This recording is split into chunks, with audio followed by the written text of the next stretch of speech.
నమస్తే, welcome to our channel. నేను సౌజన్య. జగన్ సర్కార్కి ఎన్నికల కమిషన్ మరొకసారి షాక్ ఇచ్చినట్టుగా తెలుస్తోంది. కీలక ఆదేశాలు కూడా జారీ చేసింది అన్నట్లుగా మనకు తెలుస్తోంది. మరి ఈ వార్తలకు సంబంధించి మనతో మాట్లాడడానికి, వారి విశ్లేషణని మనతో పంచుకోవడానికి ఈరోజు మనతో పాటు ఉన్నారు టీడీపీ స్పోక్స్ పర్సన్ సూర్యదేవర్ లత గారు ఉన్నారు. వారితో మాట్లాడదాం. నమస్తే లత గారు. నమస్తే. జగన్ సర్కార్కి ఎన్నికల కమిషన్ మరొకసారి షాక్ ఇచ్చింది, కీలక ఆదేశాలు జారీ చేసి అనే ఆ కథనాలకు సంబంధించి అసలు ఏం జరిగింది, ఏంటి, ఎందుకు కీలక ఆదేశాలు జారీ చేయాల్సి వచ్చింది ఎన్నికల కమిషన్? అంటే జగన్మోహన్ రెడ్డికి ఒకసారి చెప్తే సరిపోదు, దున్నపోతు మీద జడివాన కురుస్తుంది అన్నట్టు ఆయనకి ఒకసారి చెప్తే ఎప్పుడు కూడా అది ఎక్కదనమాట. సో పలుమార్లు వాళ్ళు చెప్తూ ఉండాలి, గుర్తు చేస్తూ ఉండాలి, రిపీట్ లాగానే ఉంటుంది. ఆ విధంగా మళ్ళీ ఆయన్ని గుర్తు చేయటమే కానివ్వండి, ఇవన్నీ జరిగాయి. ఆయనకి ఇది వరకు అలవాటే కదా, గవర్నమెంట్లో పనిచేస్తున్న ఎంప్లాయీస్ని అందరినీ కూడా పొలిటికల్గా వాడుకోవడం ఇదివరకు కూడా చేస్తూనే ఉన్నాడు. కాబట్టి వాలంటీర్స్నే కానివ్వండి, డ్వాక్రా మహిళలనే కానివ్వండి, ఇదివరకు ఆయన జనాల్ని తరలించే బాధ్యత అంతా కూడా వాళ్ళే తీసుకునేవాళ్ళు. వాళ్ళే బస్సులకి, అంటే విలేజ్ స్థాయిలో బస్సులు వెళ్ళి పంపించడం కానివ్వండి, అక్కడి నుంచి జనాల్ని బస్సులు నిండా నింపి పంపటం కానివ్వండి, ఇవన్నీ చేసేది వాలంటీర్లు చేసేవాళ్ళు. డ్వాక్రా మహిళలతో కూడా కండిషన్స్ అన్నమాట, మీరు ఇంతమంది మహిళల్ని కంపల్సరీ మీరు తీసుకురావాల్సిన అవసరం ఉంటుంది అనే ఒక కండిషన్స్ కూడా పెట్టేవాళ్ళు. ఆ రకంగా పనిచేసేవాళ్ళు. కాబట్టి ఖచ్చితంగా ఆ ప్రాసెస్ని అయితే ఎప్పుడైతే ఖండించారో, అపోజిషన్ పార్టీ వాళ్ళు గుర్తించారో, అది ఖండించడం జరిగింది. కాబట్టి దాన్ని బట్టే మనకు ఇప్పుడు అనిపిస్తుంది, అది ఎప్పుడైతే ఈసీ నిర్ణయం తీసుకుందో వాళ్ళని ఎవరిని ఇన్వాల్వ్ చేయొద్దు అని, వాలంటీర్ని, డ్వాక్రా మహిళల్ని, వీళ్ళని ఎవరిని ఇన్వాల్వ్ చేయొద్దని అయితే తీసుకుంది కాబట్టి నిర్ణయం. సో అది స్టాప్ అయ్యింది. అది స్టాప్ అయిన తర్వాత ఇప్పుడు మళ్ళా ఎన్జిఓస్ని పెట్టుకొని వాళ్ళ త్రూ మళ్ళా స్టార్ట్ చేశారు. సో జనాల్ని తరలించడం కానివ్వండి, ఇవన్నీ సిద్ధం సభ కానివ్వండి, బస్సు యాత్ర కానివ్వండి, వీటికన్నిటికీ కూడా జనాల్ని తీసుకురావాల్సింది ఎన్జిఓస్కి అప్పచెప్పటం జరిగింది. వాళ్ళ మూలాన ఇప్పుడు వాళ్ళకు కూడా ఎన్జిఓస్కి దగ్గర నుంచి మీరు జనాల్ని గ్యాదరించటం కానీ, ఇలాంటి మీకు ప్రభుత్వంకి సంబంధించిన పనుల వరకే వాళ్ళకి అలో చేయడానికి వీలుంటుంది, కానీ మీ పార్టీ పనులకి వాళ్ళని వాడుకోకూడదు అనేది ఈసీ మళ్ళీ ఒకసారి గుర్తు చేయటమే కానివ్వండి, ఇంకొకసారి అలా జరగకుండా ఉండాలని హెచ్చరించటమే కానివ్వండి, ఇవన్నీ జరిగాయనేది అయితే ఇప్పుడు మనకి ఇప్పుడు అర్థమవుతుంది. సో ఎన్నిసార్లు మనకి ఇలాంటివి చెప్తున్నా జగన్మోహన్ రెడ్డికి ఇట్లాంటివన్నీ కూడా మళ్ళీ నెక్స్ట్ రిపీట్ ఇంకా ఎవరైనా ఉన్నారా అనేది ఆలోచనకి వెళ్ళిపోతాడు. అంటే ఇప్పుడు ఒకటి మనం వాలంటీర్ల మీద చెప్తే డ్వాక్రా గ్రూప్ మహిళల మీదకి వెళ్ళేవాళ్ళు, డ్వాక్రా గ్రూప్ మహిళలను కూడా ఖండించబట్టి ఇప్పుడు మళ్ళీ నెక్స్ట్ ఎన్జిఓస్కి వచ్చారు, రేపు పొద్దున అంగన్వాడీ మహిళలు అంటారు. ఇట్లా ఆయన ఒకళ్ళనే కదా చెప్పారు, ఇంకొకరిని చెప్పలేదు కదా, అంటే ప్రతి ఎంప్లాయీని గురించి చెప్పాలేమో అన్నట్టు ఆలోచిస్తుండటంలో అసలు ఆయన ఎంతవరకు ఏ విధంగా ఆలోచిస్తున్నాడు అనేది కూడా అర్థం కావట్లేదు. ఇప్పుడు ఆ ఎంప్లాయీ ఒకవేళ ఇప్పటి వరకు కూడా ఉండుంటే వాలంటీర్ వాళ్ళు పనిచేసేదానికి ఇప్పుడు రెడీగా లేరు కూడా. ఎందుకంటే నారా చంద్రబాబు నాయుడు గారు చెప్తున్నారు కదా, మెగా డిఎస్సి, సో వాళ్ళకి ఉద్యోగ అవకాశాలు కల్పిస్తానని చెప్పటమే కానివ్వండి, ఆ 10,000 రూపాయలు గౌరవ వేతనం కింద 10,000 రూపాయలు ఇస్తానంటమే కానివ్వండి వాలంటీర్స్కి.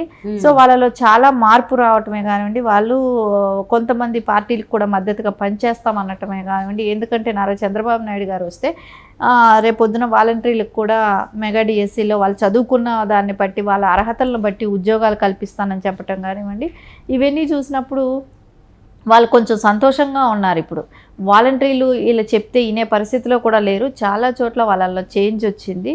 వాళ్ళు ఎందుకంటే చదువుకున్న చదువుకి గుర్తింపు రావటం అనేది కూడా ఎవరికైనా కూడా మన భవిష్యత్తు బాగుంటుంది అనుకున్నప్పుడు ఖచ్చితంగా వాళ్ళ మార్పు వస్తుంది. కాబట్టి వాలంటీర్స్ చెప్పినా వినే పరిస్థితులు లేరు. ఇప్పుడు ఎన్జిఓస్ని వాళ్ళు ప్రెషర్ చేస్తున్నారని తెలిసింది కాబట్టి ఈసీ దాని మీద గట్టిగా నిర్ణయం తీసుకుంది. ఇంకొకసారి ఈ ఎన్జిఓస్ని ఇలాంటి పనులకి వాడకూడదనే కండిషన్ కూడా పెట్టింది. చూద్దాం ఆయన నెక్స్ట్ ఇంకెవరిని పట్టుకుంటాడో చూడాలి. అంటే ఇప్పుడు చంద్రబాబు సభలకైతే జనాలు బాగా వస్తున్నారు, ఇటు మేమంతా సిద్ధం సభలకైతే జనాలు అసలు రావట్లేదు, వీళ్ళే అంతా సమీకరణ చేసుకుంటున్నారు అనే దానికి సంబంధించి ఇవి సంకేతాలు, ఇవి ప్రూఫ్స్ అనుకోవచ్చు అంటారా? ఖచ్చితంగా మనకు ఇక్కడ ఎన్జిఓస్ దగ్గర నుంచి, వీళ్ళు గవర్నమెంట్ వాళ్ళ దగ్గర నుంచి, అంటే వాళ్ళకు పెట్టే కండిషన్స్ దగ్గర నుంచి అవన్నీ అప్లై చేస్తేనే వాళ్ళు అక్కడ వరకు జనం తీసుకొస్తున్నారనేది తెలుస్తుంది. ఇప్పుడు తెలుగుదేశంకి ఆ అవసరం లేదు. సో స్వచ్ఛందంగా జనాలు అంటే రాష్ట్రం ఈ 5 సంవత్సరాలు పడ్డ బాధలే కానివ్వండి, ప్రజల్లో ఉన్న బాధే కానివ్వండి, ఈరోజు నారా చంద్రబాబు నాయుడు గారు కానివ్వండి, ఎక్కడికి వెళ్తే అక్కడ జన సమీకరణ అవ్వటం కానీ ఇవన్నీ జరుగుతున్నాయి. అంటే కూటమితో కలిగిన తెలుగుదేశం అన్ని, అంటే జనసేన కావచ్చు, బీజేపీ కావచ్చు, ఎవరు మీటింగులు పెట్టినా వెళ్తున్నారు. అంటే ఎందుకంటే భవిష్యత్తులో తెలుగుదేశం పార్టీ వస్తే ఏదైతే చెప్తున్నారో సూపర్ 6 కానివ్వండి, వృద్ధులకి పెన్షన్ కానివ్వండి 4,000 చేయడమే కానివ్వండి, వికలాంగులకు 6,000 కానివ్వండి, ఈ మెగా డిఎస్సి కోసమే కానివ్వండి, యువత 3 సిలిండర్లు ఇస్తానంటాం కూడా మహిళలకి మంచి ఇది. కాబట్టి అందరికీ కూడా ఇప్పుడు నెక్స్ట్ నారా చంద్రబాబు నాయుడు గారు వస్తే మనకు ఫ్యూచర్ బాగుంటుంది, దాని మూలన బెనిఫిట్స్ బాగుంటాయి, నెక్స్ట్ పెట్టబోయే పథకాలు బాగున్నాయి, సో రాష్ట్రం డెవలప్ దిశగా వెళ్తుంది. ఇవన్నీ ఆలోచనలోకి వచ్చాయి కాబట్టి జనాలు తండోపతండాలకు రావటం జరుగుతుంది.